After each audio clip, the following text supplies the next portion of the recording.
let's start the Secret Santa. Janet, you wanna go first? Yeah, sure. Very funny, guys. Keith, how about you? What? What the hell? So you can stay more organized on the job site. Do you think I'm not organized? Roy? Wow. Needed one of these. Who thinks I'm not organized? It's a Secret Santa gift. It's supposed to be a secret. Oh, you care about secrets, Janet? Huh? You told everyone I was into clowns, but I didn't tell anyone when they caught your son drawing little wieners all over the school. Little wieners in my head.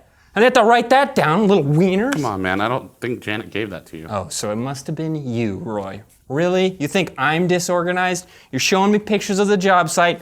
There's a picture of your elbow. I know what an elbow looks like, dude. That's not an elbow. Just because you're taking pictures of the job doesn't make you more organized. Oh, hold on. Roy's very organized. You son of It must have been you.